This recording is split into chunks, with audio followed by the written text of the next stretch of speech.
Should you visit the London cable car? Here's your host, the lovely Londoner. Thank you, Cartwright. Oi, oi! I'm the lovely Londoner. So cool because I'm lovely and I'm from London. Not originally, but close enough. Here's me quick review of the London cable car. Surprisingly decent. Let's do some history.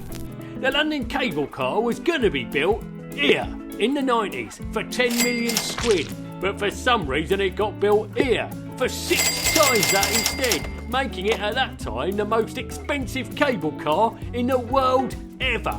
The construction only took about 10 months, which is worryingly short if anything for a load of small boxes carrying people high in the sky, and it was owned in time for the London Olympics in 2012. You remember the London Olympics in 2012? The Mobart, Jessie Ennis, the Spice Girls, and semi-nude ball games in our Queen's back garden. The future seemed bright for the cable car, but once the Olympics were done, people lost interest, didn't they? The mayor had said it'd be popular with commuters, but apparently only 4 of them regularly used it, and one of them was Pikachu, who briefly had a flat near the O2 and worked in a bar at the Excel. In 2023, there are about 1.5 million journeys on the cable car, which is roughly about a tenth of capacity and less than half the numbers the London Eye gets, and that don't even go nowhere. So it costs a lot to build, not many people use it, but should you visit it? The experience. I took a train from South London into London Bridge, changed the Jubilee line and went eastbound to North Greenwich. And there we have it, the O2, named after the scientific code for oxygen, which is nice. Much better than a corporate sponsor like the bloody Emirates. Scam! Sorry, or the Statue of Liberties. If you're feeling curious, there are some intellectual bathing slabs round here you can read to satisfy your inquiring mind. Look, you read this, Cartwright. Oh, what strong hand can hold time's swift foot back. Lovely. Shakespeare, that. Knows what it means. Think it's about football. Signage is everywhere, so the cable car is easy to find. We rocked up and grabbed our tickets. Sorry, boarding passes they call them, in a pathetic attempt to make you think you're flying somewhere nice on holiday, not just to the other side of a big river, and made our way inside. I have to admit, I was quite excited.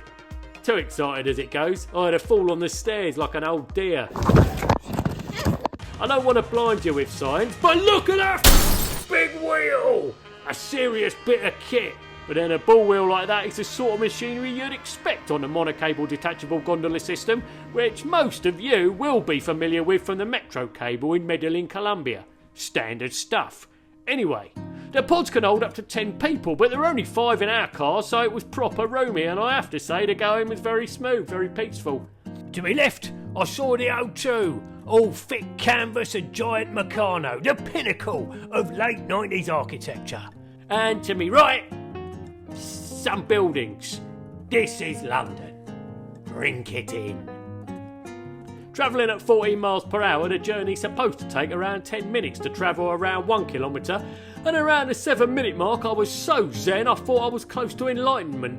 Everything was sweet with the world. Sunny day, spectacular views, and then everything stopped. Something had clearly gone wrong with the ball wheel powering the monocable detachable gondola system. So there we were, 90 metres above the Thames, twisting in the wind. It was funny at first. We'll get moving in a minute, we all thought. We even laughed a bit. But then time dragged on. Second after second.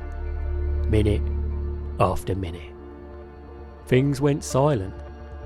Nothing was funny no more. That's the weird thing about cable cars, innit?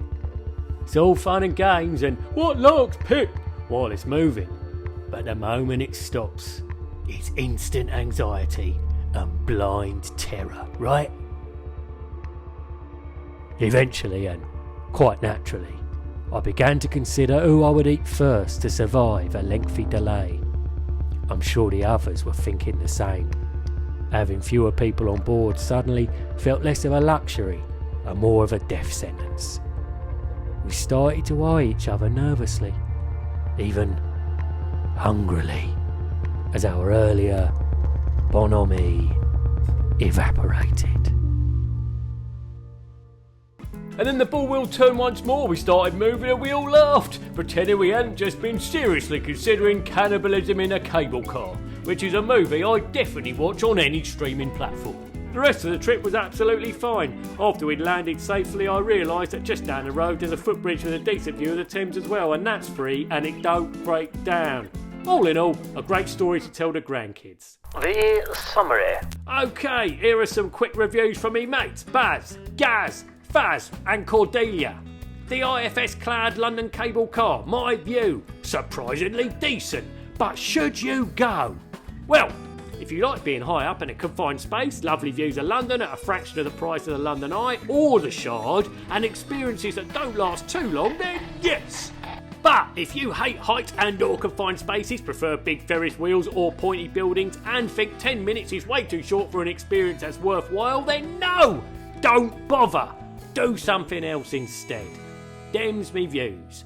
Make of them what you will. The logistics. If you do decide to take a flight, how you get to the cable car depends on where you start from, but you can board from either end. So, either jump on the Docklands Light Railway, that's the aquamarine double lines on the map, and get yourself to Royal Victoria Dock and cable car yourself to North Greenwich, or get on the Jubilee Line tube, that's the silver one on the map, to North Greenwich and cross the Royal Victoria Dock. You can also get to North Greenwich on a Thames clipper boat from various stops down the Thames, and that's always a great laugh. You can buy booze on there and chockies. Anyway, it costs 30 nicker for a round trip, 7 quid for adults one way, half that for kids, 5 to 15, and absolutely nothing for 0 to 5-year-olds, providing, it says here, they are accompanied by an adult. You know, just in case you're the sort of person who stuffs your toddler into a cable car with a bunch of strangers. We've all thought about it, but don't do it. You can pay on the day, you can use contactless payment, you can use your Oyster card, but only pay as you go because they don't accept travel cards.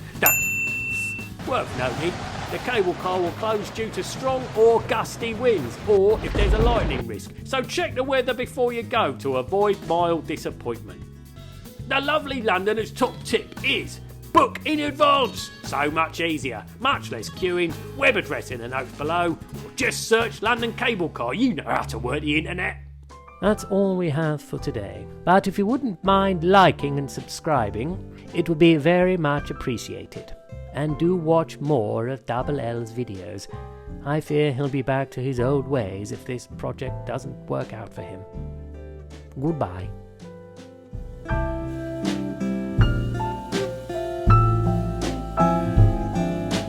Right, are my crumpets ready yet? They're in the drawing room, sir. Lovely.